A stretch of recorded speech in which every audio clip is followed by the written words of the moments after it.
में आमने सामने खड़ी थीं। इतिहास के पन्नों में हजारों युद्ध लिखे गए हैं, साम्राज्यों के बनने और बिगड़ने की कई कहानियां लिखी गई हैं, लेकिन दुनिया के इतिहास में एक लड़ाई ऐसी भी है जिसने वीरता और साहस की सारी हदों को पार कर दिया था।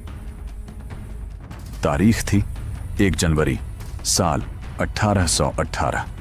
जगह थी पुणे के पास बहने वाली भीमा नदी का किनारा, जिसे आज हम भीमा कोरेगांव के नाम से जानते हैं।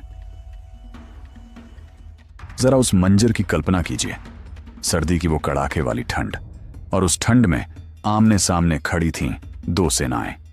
एक तरफ थी पेशवा बाजीराव द्वितीय की विशाल फौज, जिसमें 28,000 घुड़सवार, पैदल सैनिक और खतरनाक तोपखाना शामिल था, और दूसरी तरफ थे ईस्ट इंडिया कंपनी की बॉम्बे नेटिव इन्फेंट्री के सिर्फ और सिर्फ 500 सैनिक।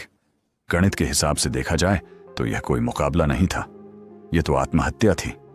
कहां 28,000 का समुद्र और कहां 500 की एक छोटी सी लहर। लेकिन उस दिन उस छोटी सी लहर ने उस विशाल समुद्र को पीछे हटने पर मजबूर कर दिया। आखिर ऐसा क्या था उन 500 लोगों में? वो किस चीज के लिए लड़ रहे थे?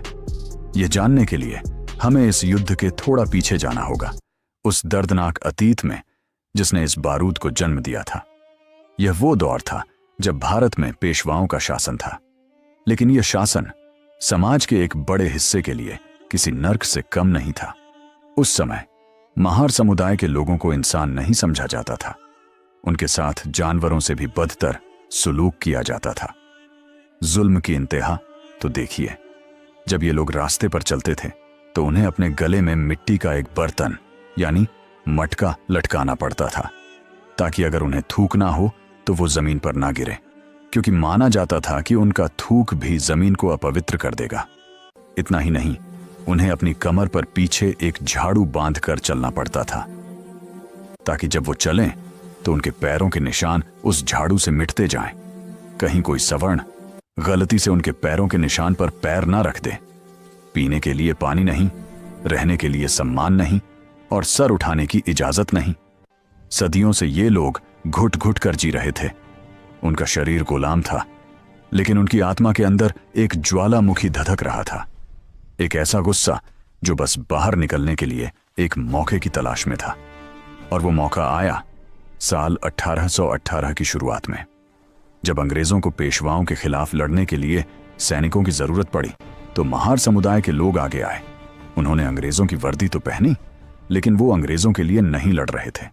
वो लड़ रहे थे अपनी खोई हुई अस्मिता के लिए। वो लड़ रहे थे उस व्यवस्था के खिलाफ जिसने उन्हें सदियों से कुचल रखा था। 31 दिसंबर 1817 की रात शिरूर से निकलकर ये 500 बहादुर सैनिक पूरी रात पैदल चले। लगभग 27 मील का सफर तय करके वो भीमा नदी के किनारे पहुंचे। वो बुरी तरह थके हुए थे, भूखे थे, प्यासे थे। उन्होंने कई दिनों से ठीक से खाना भी नहीं खाया था, और जैसे ही सुबह का सूरज निकला उनके सामने एक खौफनाक दृश्य था। नदी के उस पार पेशवा की 28,000 की विशाल सेना चींटियों की तरह फैली हुई थी। इतनी बड़ी फौज को देखकर किसी भी इंसान का हौसला टूट सकता था। मौत उनके सामने खड़ी नाच रही थी। लेकिन उस दिन महार रेजिमेंट के उन 500 शेरों की आंखों में डर नहीं था, उनकी आंखों में एक चमक थी। वो जानते थे कि आज का दिन या तो उनका आखिरी दिन होगा या फिर इतिहास का पहला दिन। पेशवा बाजीराव, जो दूर एक ऊंची टेकरी पर बैठकर तमाशा देख रहा था, उसे लगा कि ये मुट्ठी भर लोग हमारी तोपों के सामने कितनी देर टिकेंगे, शायद आधा घंटा या 1 घंटा। लेकिन उसे अंदाजा नहीं था कि वो किससे टकराने वाला है। सूरज की पहली किरण के साथ ही तोप का पहला गोला गिरा और आसमान दहल उठा। धमाका इतना जोरदार था कि जमीन कांप गई। युद्ध का शंखनाद हो चुका था। पेशवा की सेना समुद्र की उफनती लहरों की तरह उन 500 सैनिकों पर टूट पड़ी। घुड़सवारों की टापों से धूल का ऐसा गुब्बार उठा कि दिन में ही अंधेरा छा गया। पेशवा के सेनापतियों को लगा था कि यह लड़ाई तो बस नाश्ते से पहले खत्म हो जाएगी।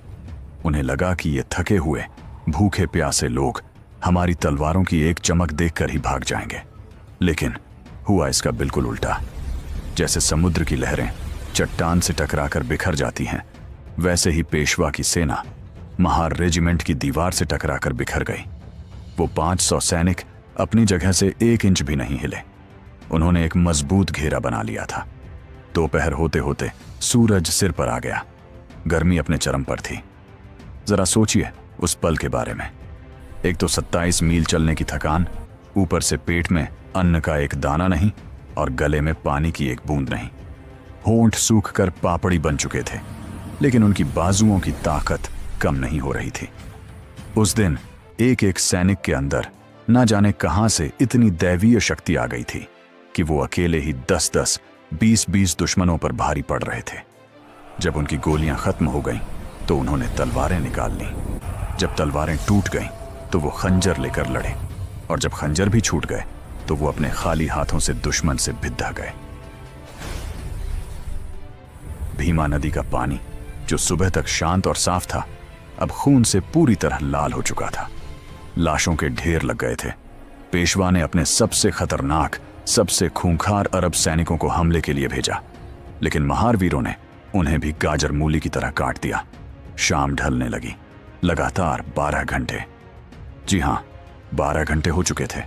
सूरज डूब रहा था, लेकिन इन 500 बागी शेरों का हौसला सूरज से भी ज्यादा चमक रहा था। दूर टेकरी पर बैठा पेशवा बाजीराव यह सब देखकर सन्न रह गया। उसके माथे पर पसीना आ गया। उसे अपनी आंखों पर विश्वास नहीं हो रहा था। 28,000 की इतनी विशाल फौज, तोपों और बंदूकों से लैस सेना इन मुट्ठी भर लोगों को हरा क्यों नहीं पा रही है? उसे डर लगने लगा। उसे लगा कि ये साधारण इंसान नहीं है, ये तो मौत के सौदागर हैं जो अपना कफन साथ लेकर आए हैं। पेशवा की सेना में अब खौफ फैलने लगा था। सिपाहियों को लगने लगा कि अगर हम और लड़े तो हम में से कोई जिंदा नहीं बचेगा। और फिर रात के अंधेरे में वो ऐतिहासिक चमत्कार हुआ। पेशवा बाजीराव, जिसे अपनी जीत का पूरा अहंकार था, वो अपनी जान बचाकर भागने पर मजबूर हो गया। उसकी विशाल सेना उन 500 वीरों के सामने हार मानकर मैदान छोड़कर भाग खड़ी हुई। इतिहास में ऐसा कभी नहीं हुआ था। 500 लोगों ने 28,000 को धूल चटा दी थी। यह जीत सिर्फ एक युद्ध की जीत नहीं थी। यह जीत थी उस स्वाभिमान की जिसे सदियों से पैरों तले कुचला गया था। यह करारा तमाचा था उस सोच पर जो इंसान को इंसान नहीं समझती थी। इस युद्ध में महार रेजिमेंट के कई सैनिक शहीद हुए। उनकी याद में अंग्रेजों ने वहां एक 70 फीट ऊंचा विजय स्तंभ बनवाया, जिसे आज हम रणस्तंभ कहते हैं।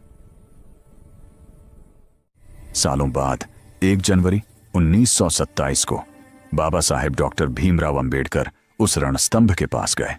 उन्होंने उन शहीदों को नमन किया और दुनिया को बताया कि यह हमारा असली इतिहास है, यह हमारी शौर्य गाथा है। आज भी हर साल 1 जनवरी को लाखों लोग वहां जाते हैं, किसी भगवान की पूजा करने नहीं, बल्कि उन साधारण इंसानों को नमन करने जिन्होंने अपनी वीरता से खुद को भगवान से भी ऊपर उठा लिया था। भीमा कोरेगांव का वो रणस्तंभ आज भी सीना तान कर खड़ा है और गवाही दे रहा है कि संख्या मायने नहीं रखती, हथियार मायने नहीं रखते। मायने रखता है तो बस आपका हौसला और आपका आत्मसम्मान। उन 500 अमर शहीदों को हमारा कोटि कोटि नमन।